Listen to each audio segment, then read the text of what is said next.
All right, guys. Morning after Alabama losing to Tennessee. How do I feel? How do I feel? I don't feel stressed out. Don't feel mad. Don't feel pissed off at all. Normally, when Alabama lose, I stay off of. I normally, stay off of YouTube unless I'm like doing a video. I don't look at any first. I don't look at First Take. I don't look at any any podcast talking mainly about college football. I stay away from it all every time we lose. Right. Now I make my videos, and if people want to make their comments, then I'll read. I pretty much read through every single comment. May not respond to all of them because like I said, I'm lazy as all hell. But for the most part, I do read all the comments, so I won't stay away from that, man. But man, sometimes you just can't hear when opposing sides, and then some of our even our own fans just talk the amount of stuff that they do, and it kind of just gets annoying, and you don't want to hear any of the sometimes all the negativity, even despite me being negative at times. Like I don't even watch my own videos back. Like I simply just post it. It is what it is. I don't even watch my own videos. Because sometimes I don't even want to hear myself being negative at times. But this time around, man, it's like once that realization starts to it really sets in, and you just realize that the expectation that you thought this team could be, it still is in play, but you're not going to be surprised if it doesn't happen. That is there. That's set in for me now. And honestly, I'm ready for year two already. Like year two can't come fast enough. This recruiting class that's coming in, like this is DeBoer's first official recruiting class, can't come in soon enough because I'm afraid of the early signing day period. I'm afraid of even what's gonna go on in February, and then obviously with the portal. I want it all to be done with, so that I wish that we were in April. I wish we were in April now. Like I wish that we were in April of 2025.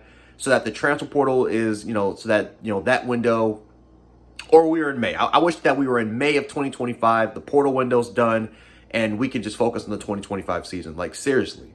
Now, this team can make the playoffs, right? The season is not over. This team has a chance if they win every game.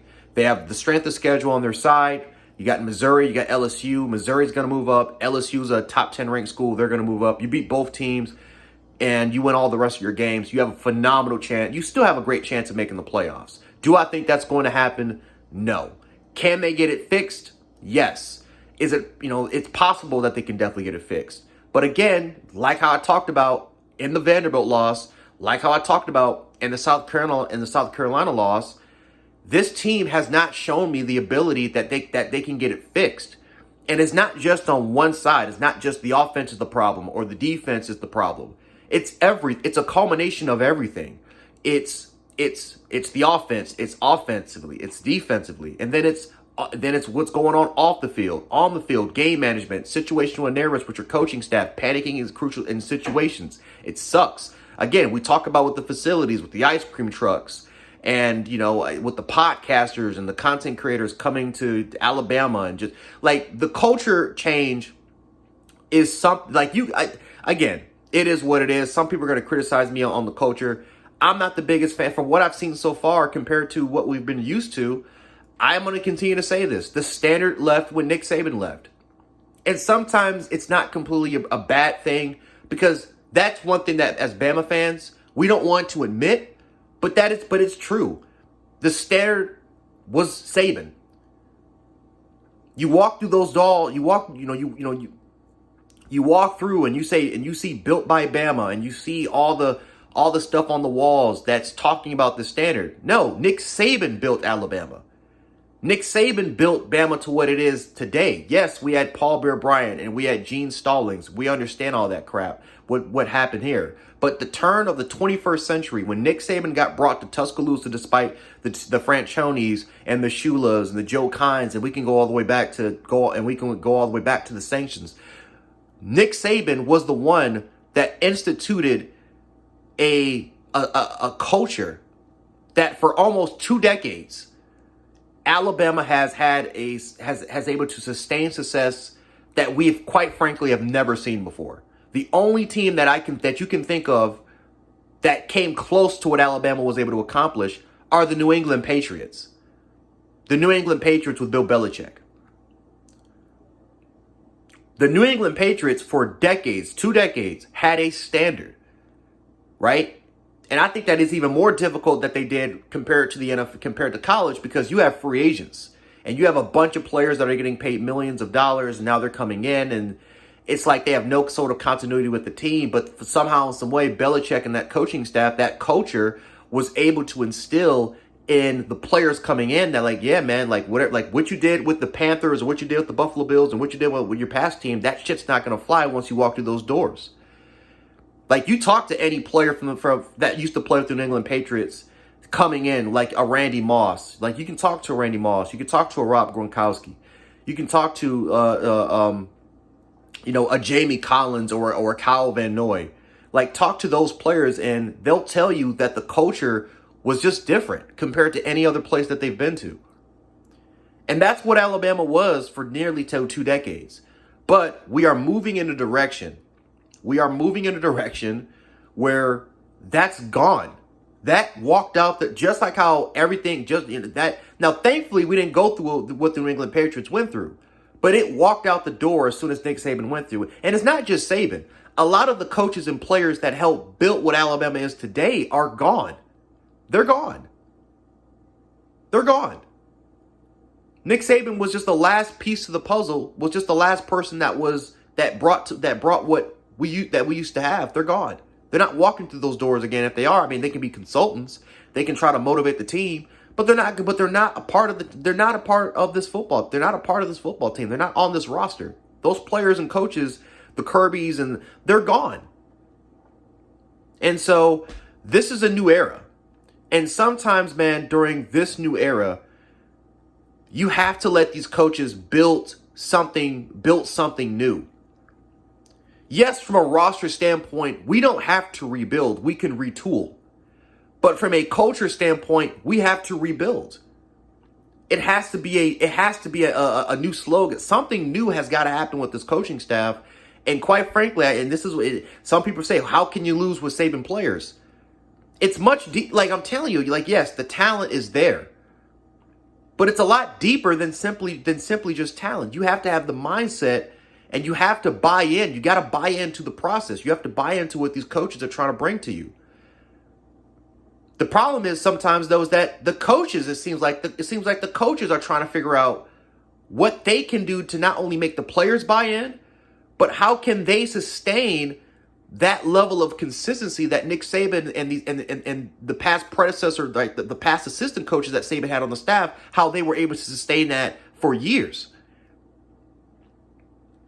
You know, so, like, yes, Kalen DeBoer is a great coach, but Ryan Grubb's gone. Jamarcus Shepard is a young offensive mind that was a receivers coach last year, who's now being brought up as a co-offensive coordinator. Nick Sheridan came from Indiana, and who was a tight ends coach, who's now being bumped up to more of, in a way, an interim role. You got Kane Womack coming from South Alabama. Our linebackers coach, I believe, we have a young linebackers coach who's like in his early 30s. Mo Linguist, again, who's been all over the place, but let's be honest, Mo Linguist came from UB. You know, you're bringing from UB is a part of your secondaries coach. Really, the only huge experienced old head in the room was the co-defensive coordinator on that Cincinnati Bearcats team that made the playoffs. That was the Wisconsin defensive coordinator. He's now there, kind of more of as a co-guy. But like, this is a very young coaching staff that is trying to figure out their identity and is trying to figure out how they can make the players buy into the system. So when I say that there's no leadership, it's not trying to be offensive. We truly don't have the leadership from a player personnel standpoint and from a coaching standpoint that's going to help elevate the team. And again, with Saban, you had those players. You had the players. You had the coaching staff. Hell, our strength and conditioning coach was one of the poster childs. He was one of the poster childs for this Alabama football program, always on the Aflac commercials. You know why? Because he was famous. His tough-minded attitude, we had the coaches, the staff, we had it all. And it's just not the case right now. In year one, it's not the case. So yes, ladies and gentlemen, the standard is gone. Everyone keeps saying this is not the standard. How can we get back to it's gone. But that's, again, it's not sometimes, ladies and gentlemen, it's not completely a bad thing. This is why college football coaches, when Alabama this is why when everyone was talking about why would anybody try to replace Saban, this is the reason why. Because you're trying to get a coach that's trying to replicate what Saban did. And it's not just with the results on the field, but it's what he was able to do off the field. This is why these head coaches never took the job. This is why. And this is why I do appreciate Kalen DeBoer stepping up to the plate. Because those are big holes to fill. On the field, off the field, it's big holes to fill with a ton and immense amount of pressure. You see what the fans are saying? Like, it's taking Alabama, man, it's a tough job. It's a tough, hard-nosed job. And, you know, I'm not going to give up on this, on the process of this team. I may give up on this season, but I'm not going to give up on the process of what I think this team could be in the future. I think that, again, I believe in DeBoer. I think DeBoer needs time. I think he needs time. I think that these coaches need to develop. I don't think he's going to fire a lot of these coaches. I know everybody wants Womack gone. I know I wanted Womack gone. People want Sheridan gone. I'm telling you, like, this coaching staff, it's not going to be a huge coaching turnover. Like, it's not.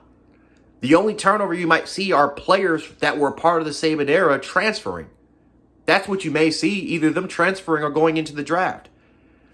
But again, DeBoer doesn't even have his own guys in. And until he has his own a group of guys in, until we get to see these young coaches start to really develop and see if they can learn from past mistakes, until, honestly, we don't know what this team's going to look like in year two. It could be a completely different formula working with a brand new defensive and offensive scheme. So we'll see what this team looks like, man. But like I said before, guys, it's starting to set in. The realization that this team not making the playoffs is starting to really set in. And honestly, I'm just ready to move on to year two. But I do think as fans, if fans start to, there are overreactions. I'm not going to call them fair weathers, but it is huge overreactions. Even with Saban as a head coach, huge overreactions. But I think we have to realize, ladies and gentlemen, that the standard is gone. And DeBoer has to set in a new precedent, a new era, a new culture that these players can understand and we can move forward and move on from Saban. Because quite frankly, as fans, we haven't moved on from Saban. We haven't. And the more and more we try to hang on to the past, the more painful these sort of games are going to be. So we'll see what happens in the future, man. But yeah, it sucks, but this is the era that we're in.